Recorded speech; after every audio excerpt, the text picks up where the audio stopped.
সপ্তাহ জুড়েই টানা বৃষ্টিতে বিপর্যস্ত হয়েছে দক্ষিণবঙ্গের জনজীবন। তার জেরে সামান্য কমেছে তাপমাত্রাও, তবে কলকাতায় সেই অর্থে বৃষ্টি হয়নি। হাওয়া অফিস সূত্রে খবর, আপাতত হালকা থেকে মাঝারি বৃষ্টিপাত ছাড়া তেমন কোনো বৃষ্টির সম্ভাবনা নেই দক্ষিণবঙ্গে। হাওয়া অফিস বলছে, দক্ষিণ পশ্চিম মধ্যপ্রদেশ এবং সংলগ্ন এলাকার উপরে যে ঘূর্ণাবর্ত অবস্থান করেছিল সেটি এখন দক্ষিণ পশ্চিম উত্তরপ্রদেশ এবং সংলগ্ন এলাকার উপরে আছে। একটি অক্ষরেখাও বিস্তৃত আছে, তার প্রভাবে বৃষ্টি হবে পশ্চিমবঙ্গে। আজ কলকাতায় আংশিক মেঘলা আকাশ থাকবে। দিনের যে কোনো সময় খুব হালকা থেকে মাঝারি 2-1 পশলা বৃষ্টি হতে পারে কয়েকটি জায়গায়।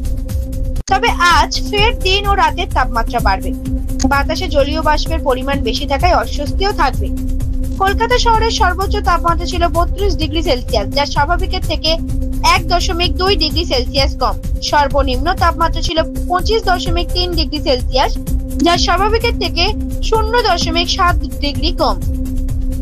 রবিবার কলকাতার সর্বোচ্চ তাপমাত্রা ঘোরাফেরা করবে 33 ডিগ্রির কাছাকাছি, সর্বনিম্ন 27 ডিগ্রির আশেপাশে।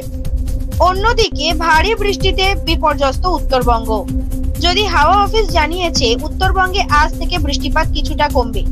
দার্জিলিং, কোচবিহার, আলিপুরদুয়ার এই 3 জেলায় ভারী বৃষ্টি হতে পারে। আজকের পর এই 3 জেলাতেও বৃষ্টির পরিমাণ কমবে। দুর্গাপূজার সময় কলকাতা ও সংলগ্ন এলাকায় বৃষ্টির পূর্বাভাস রয়েছে। পুজোর মূল পর্ব দক্ষিণবঙ্গের সব জেলাতেই বজ্রবিদ্যুৎ সহ হালকা থেকে মাঝারি ধরনের বৃষ্টিপাতের সম্ভাবনা রয়েছে। দক্ষিণবঙ্গের কিছু কিছু জায়গায় হালকা থেকে মাঝারি বৃষ্টিপাতের সম্ভাবনা রয়েছে। উত্তরবঙ্গের উপরের জেলাগুলিতে মাঝারি বৃষ্টিপাতের সম্ভাবনা রয়েছে। দক্ষিণবঙ্গের জেলাগুলিতে কিছু জেলায় হালকা থেকে মাঝারি বৃষ্টিপাতের পূর্বাভাস দিয়েছে হাওয়া অফিস। ব্যুরো রিপোর্ট, জেলার বার্তা।